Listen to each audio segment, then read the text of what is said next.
వక్ఫ్ board bill సవరణపై ముస్లిం మైనార్టీలు కేంద్ర ప్రభుత్వానికి వ్యతిరేకంగా హిందూపురంలో భారీ ర్యాలీ చేశారు.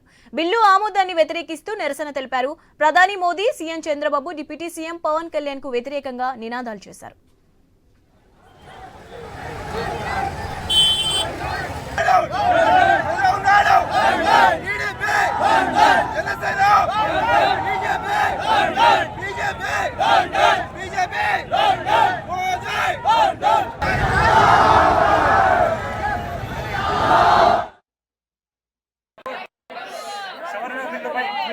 పార్లమెంటు ఆమోదించింటే దానికి వ్యతిరేకంగా మన వైఎస్ఆర్సీపీ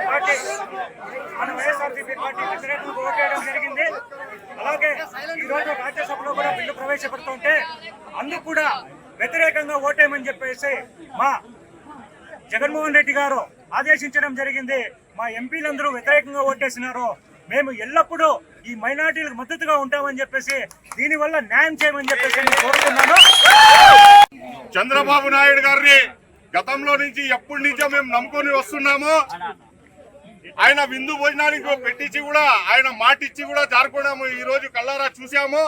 రాష్ట్రానికి ఎన్నికలప్పుడు చాలా మందికి చాలా రకాల పథకాలు ఇస్తామని చెప్పేసి మోసం చేశాడు. అయినప్పటికీ కూడా మేము మైనార్టీలు నమ్మి ఆయనకు గెలిపించడం జరిగింది. రాష్ట్రంలో ఈ రోజు ఉన్నాడంటే మైనార్టీల చెరువు అని చెప్పేసి నేను గర్వంగా చెప్తున్నాను. ఈ రోజు ఎన్నో గతాల నుంచి హిందూపురంలో బాలకృష్ణ గారిని ఈ రోజు ఇక్కడ కిరీటం పెట్టడం జరుగుతా ఉంది. ఈ రోజు వాళ్ళు మమ్మల్ని మైనార్టీలో అవసరం లేదు అనే విధంగా మనోభావాల్ని దెబ్బతీశారు.